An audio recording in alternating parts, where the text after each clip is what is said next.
His comedy ranged from the raunchy, cocktail. As long as you use both halves of the word, perfectly fine. To the ridiculous. You can't blow your nose. I believe it's physically impossible to blow your nose. With his often biting insights on life and language, George Carlin was known as the dean of counterculture comedians. His legendary 7 words you can never say on TV routine took on a life of its own. Carlin refused to give in to censors, continually pushing the envelope throughout his career. In 1972, when he uttered all 7 words from his famous bit at a Milwaukee show, police arrested Carlin, charging him with disturbing the peace. Would seem like a natural habitat. On Sunday afternoon, the veteran comic went to a hospital near his Santa Monica home, complaining of chest pain. Later in the evening, according to his publicist, Carlin died of heart failure. His death comes just months before he was to be awarded the annual Mark Twain Prize for American Humor. He had performed as recently as last weekend in Las Vegas. I don't believe they really mean that, do you? George Carlin was 71. Orla Reese, The Associated Press. Yeah, what up? As you just seen in that news report, if you haven't heard by now, that unfortunately, very sad news. George Carlin passed away at the age of 71 yesterday due to apparent heart failure, and definitely this is a sad day for the stand-up comedian world and comedy in general. You know, he was one of the greats. You know, a fucking genius, just brilliant with everything he did through the years. Just recently, he celebrated 50 years in the entertainment business, and you know, through the years from his stand-up specials, obviously everyone pretty much, you know, knows him for his controversial and some call raunchy material, but for the most part, you know, people that even think of it that way, if you look at his material, he speaks the truth and does some great stuff. You know, whether you believe what he's saying or not, he was great through the years. You know, just a fucking brilliant genius, a legendary comedian, easily one of the greatest stand-up comedians of all time.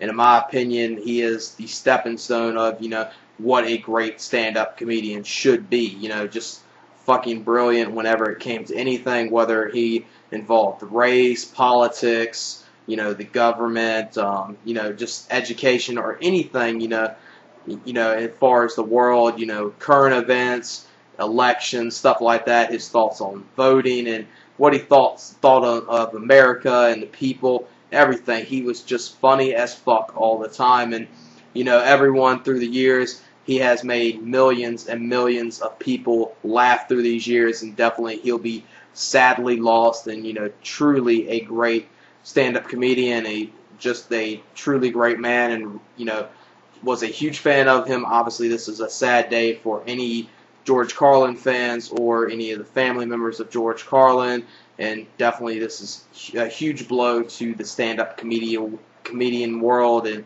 definitely everyone that was a fan of him needs to pay tribute to him. Definitely a great stand-up comedian, and basically I just want to get this out real quick. Definitely, you know, hard to get out because I was a huge fan of him. I just learned out earlier this morning that he passed away, and just recently I was watching one of his old stand-up comedian specials on DVD that I was just watching. You know, just hear this, I was somewhat shocked, but definitely lived a good life. He was 71, and he did great stuff for the stand-up comedian world, and you know, had a lot of good stuff. You know, what he thought of, you know, freedom of speech. You know, everything was just fucking brilliant about this guy, and he's just a genius. That's probably, you know, when someone says, "What do you think of George Carlin?" I just think, you know, a genius comedian, and you know, did a lot of great stuff for the stand-up world, and made millions and millions of people laugh through the years of him doing his stand-up material. And you know, just he had a recent special not that long ago this year, and even on that he was doing some great stuff. And sadly now he's no longer with us. And I'm gonna close this up right now, and I'm gonna end this video with somewhat of a tribute and some funny comical stand-up from George Carlin, just to pay tribute to him. And yeah, that's it. Peace. Yeah. Nitwits, assholes, fuck-ups, scumbags, jerk-offs, and dipshits. And they all vote. They all vote, yeah. In fact, sometimes you get the impression they're the only ones who vote. You can usually tell who's been doing the voting by looking at the fucking election returns. Man, it sure ain't me out there wasting my time with a meaningless activity like that. You know those people on the Jerry Springer show? Those are the average Americans. Oh, yeah, believe me, below average can't get on the show. Can't get on. Below average are sitting home watching that shit on TV. Getting ready to go out and vote. Filling out their sample ballot. People are fucking dumb. You can say what you want about this country, and I love this place. I love the freedoms we used to have. I love it. I love that. You know?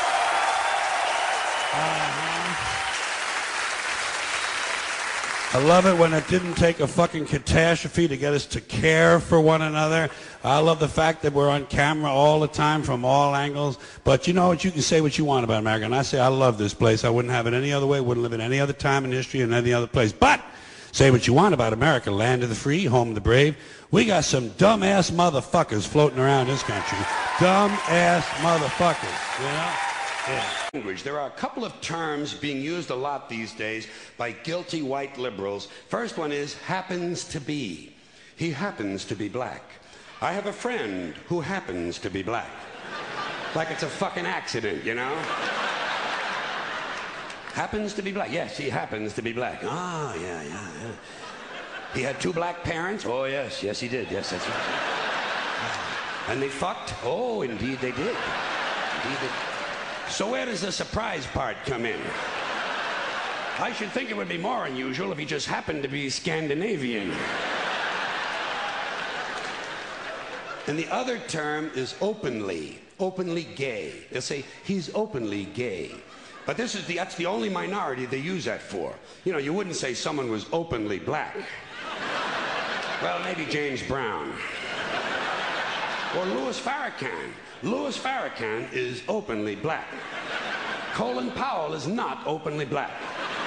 Colin Powell is openly white. He just happens to be black. Thank you. I'm a modern man, a man for the millennium, digital and smoke-free, a diversified, multicultural, postmodern deconstructionist, politically, anatomically, and ecologically incorrect. I've been uplinked and downloaded, I've been inputted and outsourced. I know the upside of downsizing, I know the downside of upgrading. I'm a high-tech lowlife, a cutting-edge, state-of-the-art, bi-coastal multitasker, and I can give you a gigabyte in a nanosecond. I'm new wave, but I'm old school, and my inner child is outward bound. I'm a hot-wired, heat-seeking, warm-hearted, cool customer, voice-activated and biodegradable. I interface with my database. My database is in cyberspace, so I'm interactive, I'm hyperactive, and from time to time, I'm radioactive.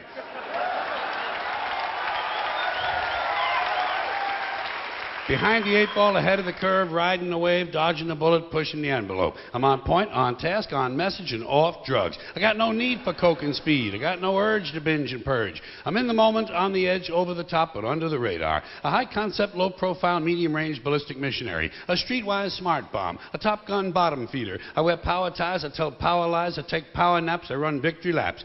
I'm a totally ongoing Bigfoot slam dunk rainmaker with a proactive outreach. A raging workaholic. A working rageaholic. Out of rehab and in denial.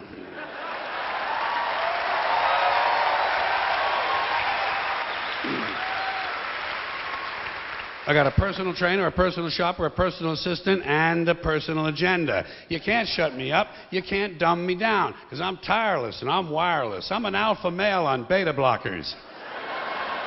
I'm a non-believer and an overachiever, laid back but fashion forward, up front, down home, low rent, high maintenance, supersized, long-lasting, high-definition, fast-acting, oven-ready, and built to last. I'm a hands-on, foot-loose, knee-jerk head case, prematurely post-traumatic, and I have a love child who sends me hate mail.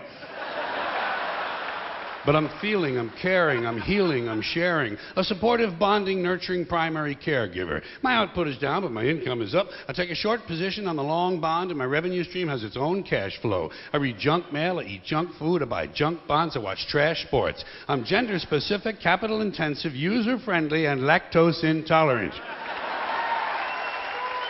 I like rough sex. I like rough sex. I like tough love. I use the F word in my email, and the software on my hard drive is hardcore, no soft porn. I bought a microwave at a mini mall. I bought a minivan at a mega store. I eat fast food in the slow lane. I'm toll-free, bite-sized, ready to wear, and I come in all sizes. A fully equipped, factory authorized, hospital tested, clinically proven, scientifically formulated medical miracle. I've been pre-washed, pre-cooked, preheated, pre-screened, pre-approved, pre-packaged, post-dated, freeze-dried, double-wrapped, vacuum-packed, and I have an unlimited broadband capacity.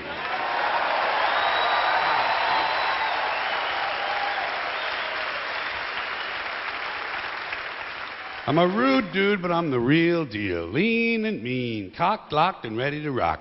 Rough, tough, and hard to bluff. I take it slow, I go with the flow, I ride with the tide, I got glide in my stride. Driving and moving, sailing and spinning, jiving and grooving, wailing and winning. I don't snooze, so I don't lose. I keep the pedal to the metal and the rubber on the road. I party hardy, and lunchtime is crunch time. I'm hanging in, there ain't no doubt, and I'm hanging tough, over and out. Thank you.